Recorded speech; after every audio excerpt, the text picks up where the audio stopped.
शहजाद साहब, आपसे सबसे पहले हम शुरू करना चाहते हैं क्योंकि DGISPR ने जो प्रेस कॉन्फ्रेंस की पाकिस्तान का मौक़िफ़ दहशतगर्दी के हवाले से और इन मुज़ाकरात और अफ़गानिस्तान के हवाले से अब क्या है, उन्होंने बड़ा साफ साफ बताया। क्या आपको लगता है पिछली जो मुज़ाकरात के दौर के बाद पेशरफ्त सामने आई, उसके बाद इस बार क्या तवक्कुआत रखनी चाहिए? क्या जो एक मॉनिटरिंग वेरिफिकेशन का सिस्टम या मैकेनिज्म है, इसके ऊपर इत्तफाक हो जाएगा? क्या वो चीज़ होगी आपके लिए जो सामने आई इन मुज़ाकरात से, तो आप कहेंगे कि हाँ, हम किसी अच्छी तरफ बढ़ रहे हैं? जी अलीना, सबसे पहले वो जो DGISPR की ब्रीफिंग थी उस पर जरा बात कर लेते हैं, क्योंकि उस दिन ये तो बताया गया कि जब ये क्लैशेस स्टार्ट हुए अफगान तालिबान के साथ और खारजियों के साथ, तो उस वक्त एक बड़ा स्विफ्ट रिस्पांस दिया गया जिसमें बड़ी तादाद में अफगान तालिबान भी वहां पे मारे गए और खारजी भी मारे गए। फिर ऑब्वियसली, जिसका आपने भी जिक्र किया, एक प्रोपेगेंडा वॉरफेयर इस वक्त हम देख रहे हैं। और इसके अलावा एक तो प्रोपेगेंडा वॉरफेयर तो है ही, लेकिन जो दोनों तरफ से जो अहम गुजरा है वो काफी सख्त बयान दे रहे हैं। वहां से भी आए, यहाँ से ख्वाजा आसिफ साहब ने भी दिए। फिर सोशल मीडिया पे एक बहुत ही एक जो मुहिम चल रही है अफगानिस्तान की तरफ से, वो बिल्कुल वैसी है जैसे कि हमने पाकिस्तान इंडिया वॉर में देखी थी, कि कोई भी फेक न्यूज घड़ दी जाती है, उसको फिर वहां के ऑफिशियल्स भी पिक करते हैं, इंडियन मीडिया पिक करता है, कहीं इंटरनेशनल मीडिया पे वो खबर बन जाती है। तो ये प्रोपेगेंडा उनकी तरफ से देखा जा रहा है, और जिसका कोशिश भी की जा रही है कोई इंफॉर्मेशन मिनिस्ट्री की जानिब से या कुछ और अकाउंट्स की तरफ से, कि उसको रिबट करें और बताएं कि ये फेक न्यूज है। जहां तक आज की मीटिंग है, मेरे ख्याल से हम सब मुंतजर हैं कि किस किस्म की मोडालिटीज बनती हैं, क्योंकि मुझे ये कोई इतना आसान मरहला लगता नहीं है।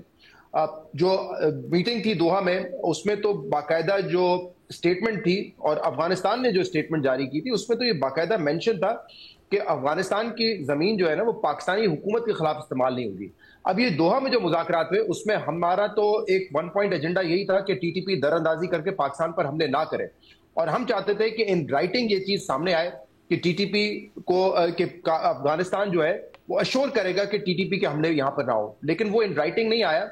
इनफैक्ट ये जो पूरी लाइन थी जिसमें ये लिखा हुआ था कि मोडालिटीज तय की जाएंगी, उसमें भी ये स्पेसिफिक टू अफगानिस्तान नहीं था। It was about any party which violets, और उसके लिए फिर जो है एक सजा होगी, पिनलाइज का वर्ड वहां पे यूज किया हुआ है। तो मुझे थोड़ा सा ये हुआ कि क्योंकि ये केस पाकिस्तान लेके गया है, पाकिस्तान का ये मुतालबा है कि वहां से दहशतगर्दी हो रही है पाकिस्तान में, तो वो स्पेसिफिकली लिखा होना चाहिए था, बट बहरहाल वो नहीं था। अब ये मोडालिटीज किस तरीके से तय होंगी, क्योंकि उस दिन भी ब्रीफिंग में हमें जो एक इंप्रेशन मिला वो तो बड़ा सिंपल था कि अगर अभी भी पाकिस्तान की सरजमीन पे कोई हमला हुआ तो पाकिस्तान उसको रिस्पॉन्ड करने का हक रखता है। अगर अफगान हुकूमत उन TTP, उन ख्वाजियों को नहीं रोकती, तो पाकिस्तान हक रखता है कि वो रिस्पॉन्ड करेगा।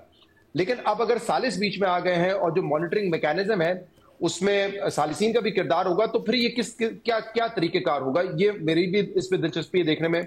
मिसाल करें, फर्ज करें कोई अटैक होता है खुदा न खास्ता पाकिस्तान पे, और पाकिस्तान क्या करेगा? रिस्पॉन्ड नहीं करेगा इमीडिएटली। पाकिस्तान उसके सबूत इकट्ठे करके सालिसों को देगा, या सालिस अपनी एजेंसीज के थ्रू उसको मॉनिटर कर रहे होंगे, और अगर अफगानिस्तान उसका जिम्मेदार होगा तो फिर क्या कोई एक्शन अफगानिस्तान के खिलाफ लिया जाएगा?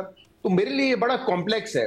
लास्ट जो मुज़ाकरात थे उसमें देखा आपने कि पाकिस्तान जो डेलीगेशन था वो तो वापस आ रहा था, उनको एयरपोर्ट से दोबारा बुलाया गया।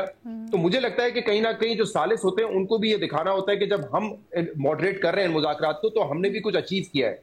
तो वो स्टेटमेंट तो वैसा ही लग रहा था कि तुर्की की भी ख्वाहिश थी कि यहां पर आए और खाली आ जाएंगे तो हमारे लिए एम्बैरेसिंग होगा, तो कुछ ना कुछ तो जो है उसमें लिखा जाए, कोई जॉइंट स्टेटमेंट आया है। लेकिन मेरे ख्याल से उस जॉइंट स्टेटमेंट से ज्यादा अहमियत होगी कि अब हम वो मॉनिटरिंग मैकेनिज्म क्या बनाते हैं, क्या मोडालिटीज होंगी, और क्या पाकिस्तान क्या अफगानिस्तान अश्योर करेगा कि हाँ, कोई भी अगर हमला अफगानिस्तान की सरजमीन से होता है पाकिस्तान पे, तो उसकी वो जिम्मेदारी लेने को तैयार होंगे या नहीं होंगे। तो मुझे, मेरे लिए ये चीजें इतनी क्लियर नहीं है। एक डिटेल डॉक्यूमेंट आ जाए तो फिर हम उस मोडालिटीज पे, उन मॉनिटरिंग मैकेनिज्म पे ज्यादा बात कर सकते हैं कि किस तरीके से ये किया जाएगा।